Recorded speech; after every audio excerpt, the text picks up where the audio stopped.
House by the Orchard. Narrator: in 1998, a young couple bought a small farmhouse in rural Pennsylvania. The land was perfect. Acres of apple trees, rolling hills, and a quaint barn that hadn't been touched in decades. The real estate agent mentioned a family tragedy, but wouldn't give details.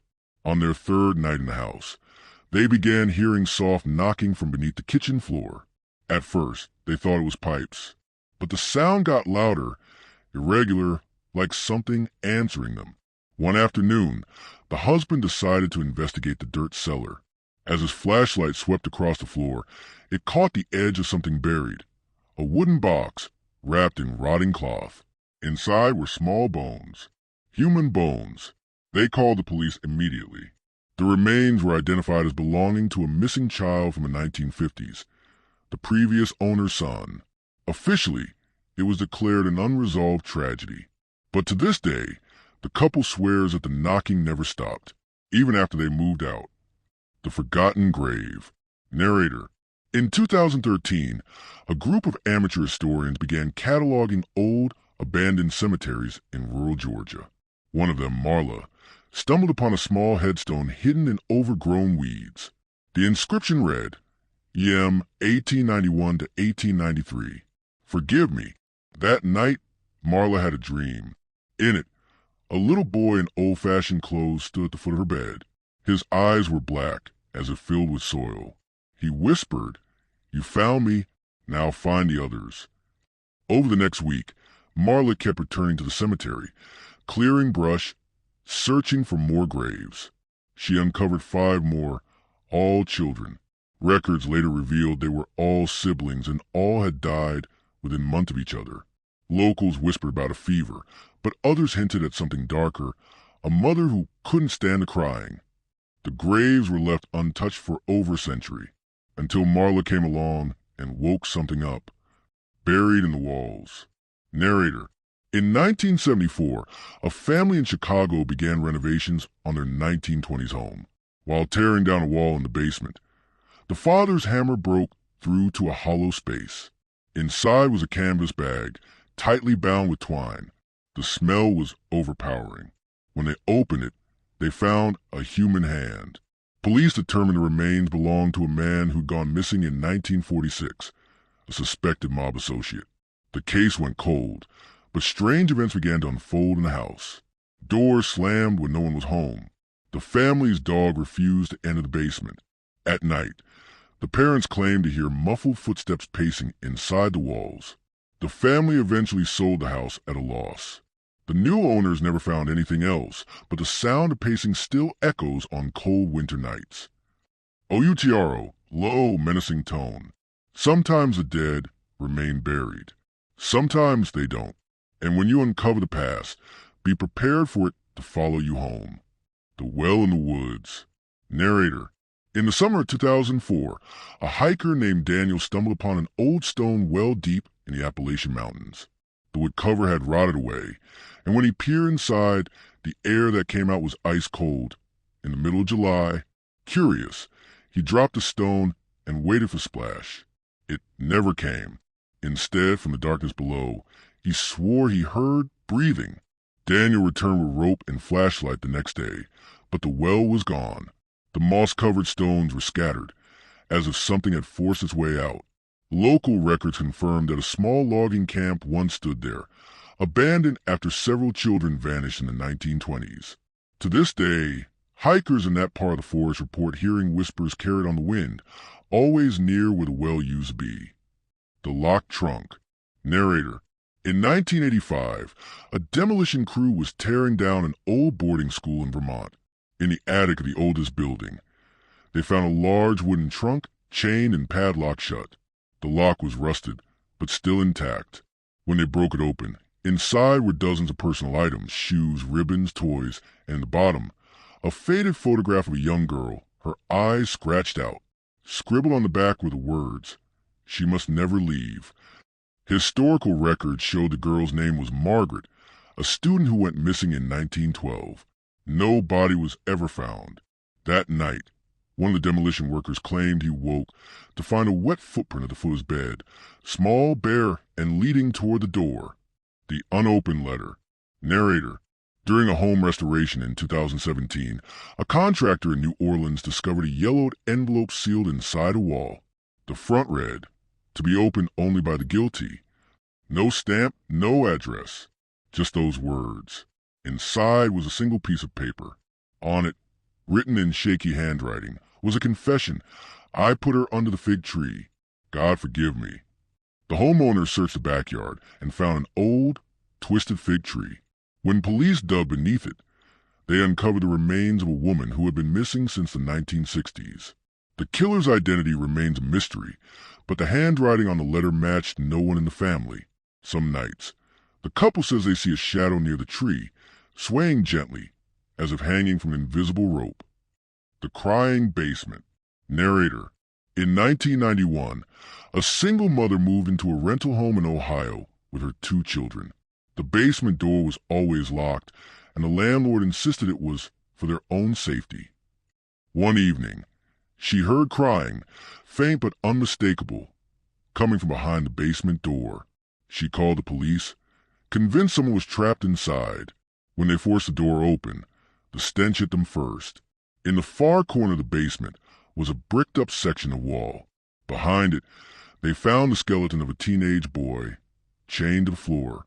His identity was never confirmed, but neighbors whispered that the landlord's brother had gone missing decades before. The mother and her children moved out that same night, and the next tenants claimed they could still hear the boy crying. Story 8. The Widow's Room. Narrator.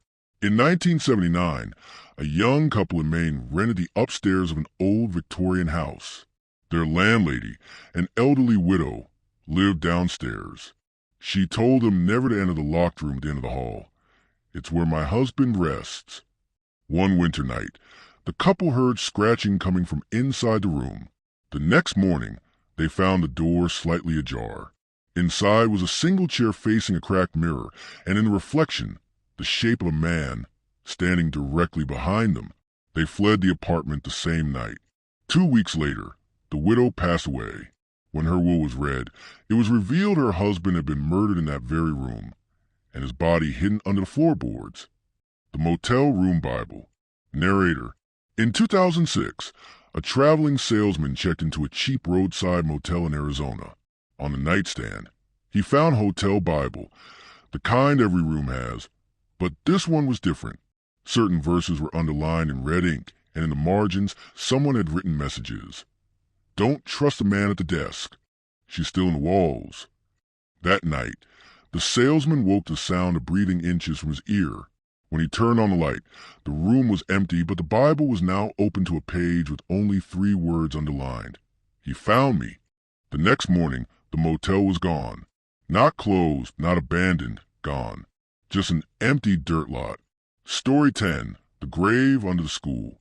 Narrator.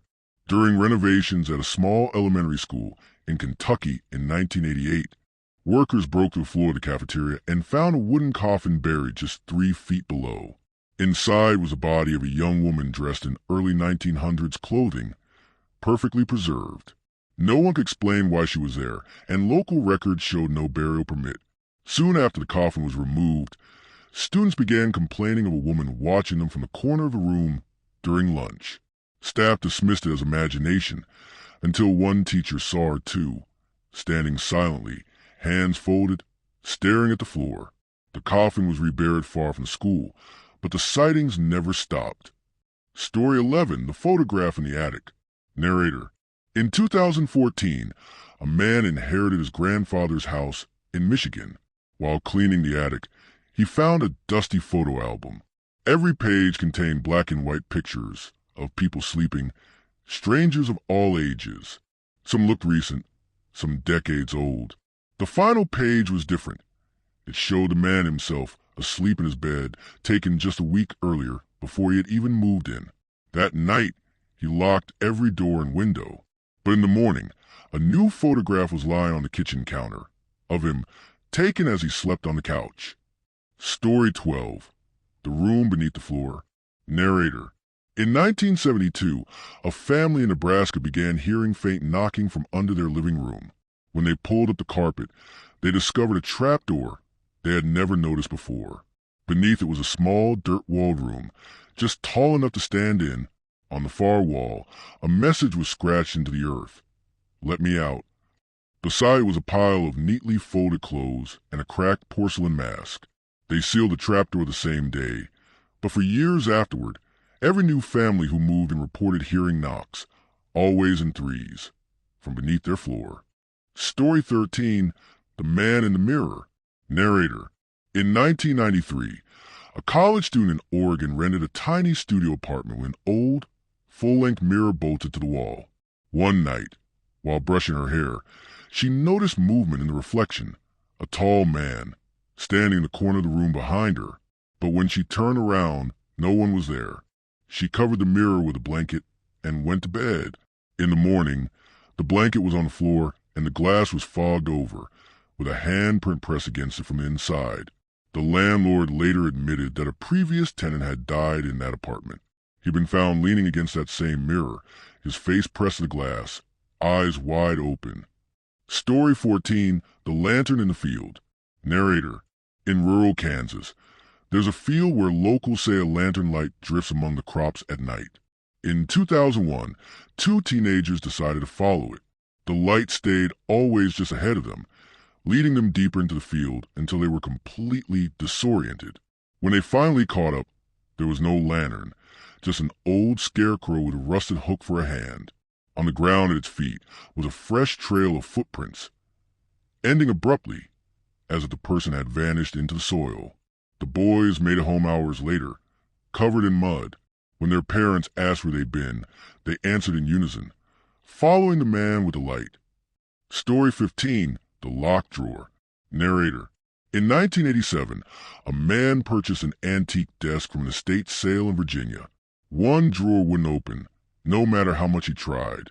Weeks later, he decided to pry it apart, and inside he found dozens of Polaroid photographs of strangers, all taken from behind, as if someone had been following them. The most disturbing photo was the last one. It showed the man himself, taken through the living room window of his new home. The photo was dated the day before he bought the desk. He burned the desk in his backyard that night, but in the ashes, the drawer remained intact and still locked. Story 16, The Crying Statue. Narrator.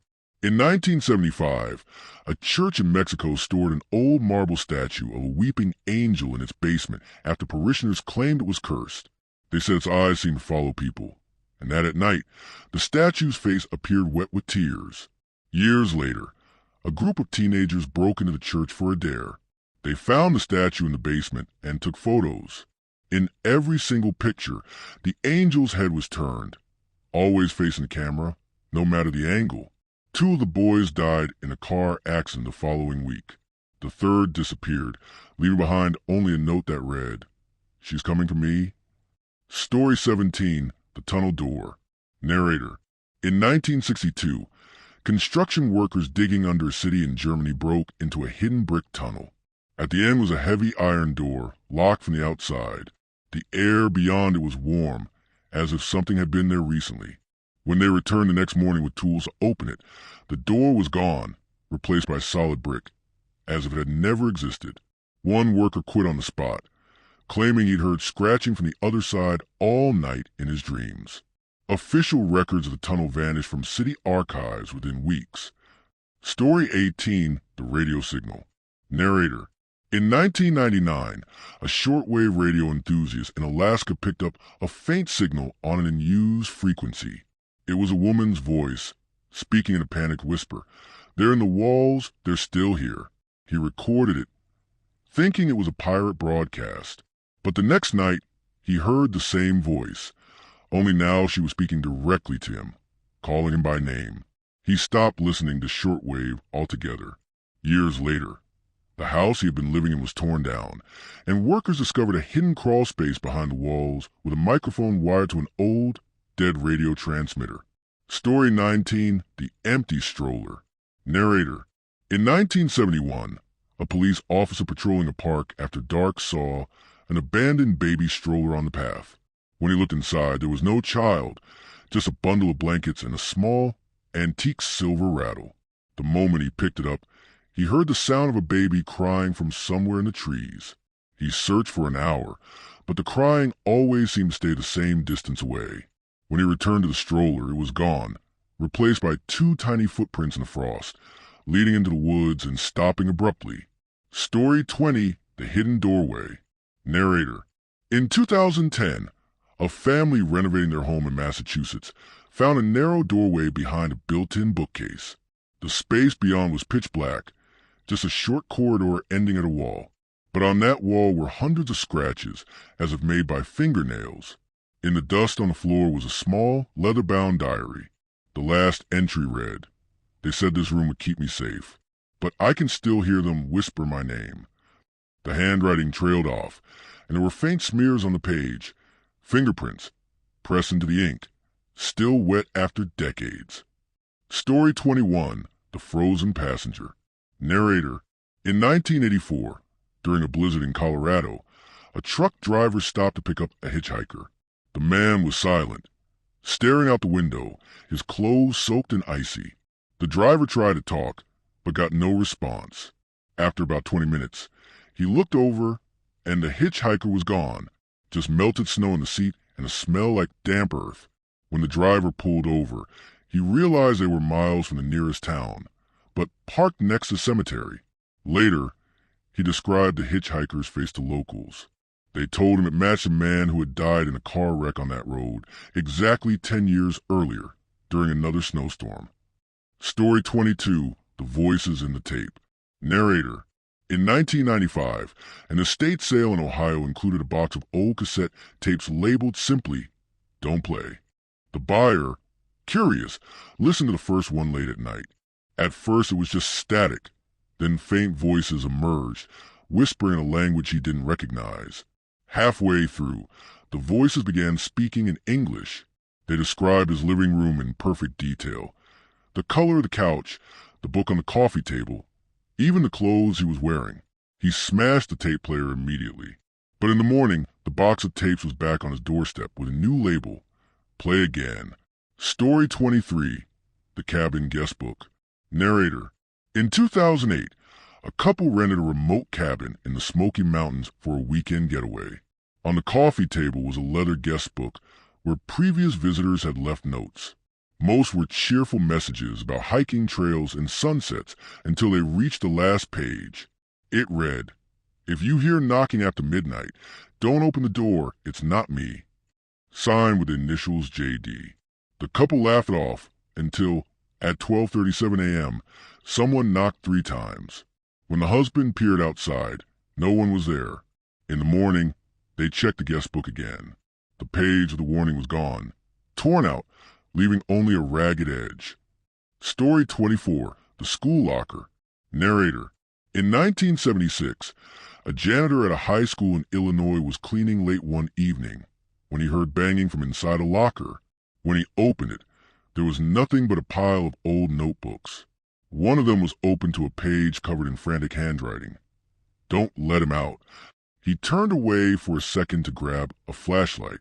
When he looked back, the locker door was closed and locked from the inside. The next morning, the notebooks were gone, and that locker was welded shut.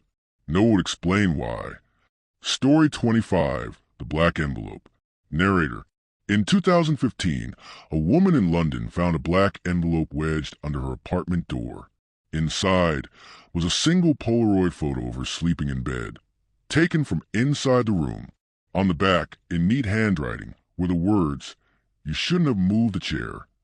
The woman didn't own a chair like the one in the picture, but when she turned toward her bedroom, she saw it, an old wooden chair, facing her bed. By morning, both the envelope and the chair were gone. Story 26, The Basement Light. Narrator. In 1981, a man bought a foreclosed home in rural Minnesota. The realtor mentioned the basement light was broken. That night, as he was unpacking, he noticed the light down there was on. When he opened the basement door, the light went out instantly. He replaced the bulb, but every night after that, he'd see it flicker on, only to go dark the moment he opened the door. On the 5th night, he ran down fast enough to catch it still lit, and saw a man standing in the corner facing the wall. When the bulb burst, the man was gone. He never went into the basement again. Story 27. The Whispering Photo Booth. Narrator. In 1964, a traveling carnival set up in a small town in Texas. One of its attractions was an old-fashioned photo booth. Locals claimed that if you sat inside alone, you'd hear someone whisper your name just before the camera flashed. A teenage girl tried it for fun. When her photos developed, every frame showed her with a tall man standing behind her, smiling faintly, a man no one saw enter the booth. 2 days later, she vanished. The carnival left town the next morning, and the photo booth was never seen again.